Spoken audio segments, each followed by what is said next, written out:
Welcome back to another episode of Bible Study. We pick up in today's passage with Abram having just won a great victory against the kings in the area. But now God comes to him in a vision and says, "Don't be afraid, Abram. I am your shield. Your reward will be very great." What a promise! God is going to give Abram everything he could ever want. And he says, "Do not be afraid, because I am your protector. You don't need to worry. I am your shield." But Abram says, "What do you give me, since I'm going to die without any children? My heir will be the servant Eliezer of Damascus." Abram thought that he could never have children. He's an old man, and his wife, Sarai, is also old. They were about to give up hope. But God says, "That's not going to be your heir. Your actual son will be your heir." Then God brought him outside and showed him the stars in the night sky. "Count the stars," he said.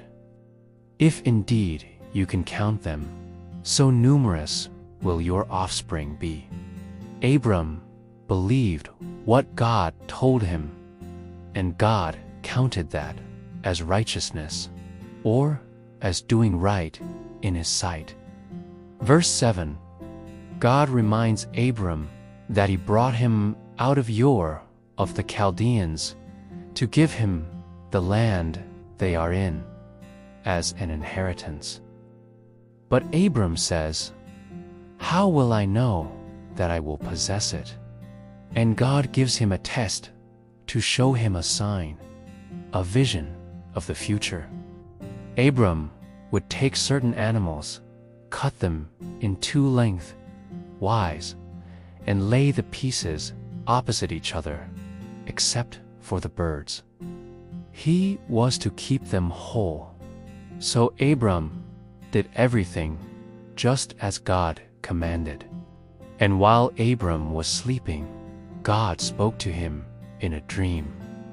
"Know for certain that your descendants will be strangers in a land not their own, where they will be enslaved and mistreated for 400 years.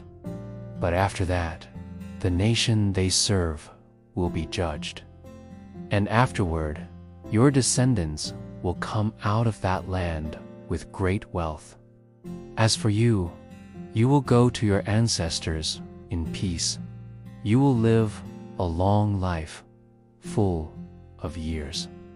Your descendants will return here to the land of their ancestors, for the wickedness and guilt of the Amorites has not yet reached its full measure."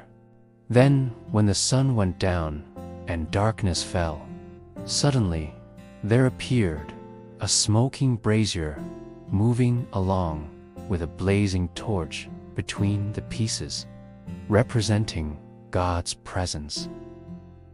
And on that day, the Lord made a covenant with Abram, promising him that he would give his descendants the land from the river of Egypt to the great river Euphrates.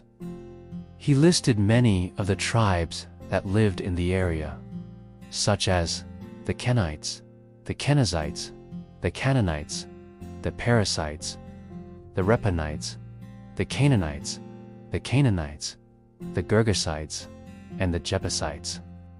All that land would one day belong to Abraham's descendants. In this passage, we see the importance of faith, God's faithfulness to his promises, and his sovereign control over history. Hey, thanks for watching. Until next time, may God bless you and help you to know and follow Jesus more closely.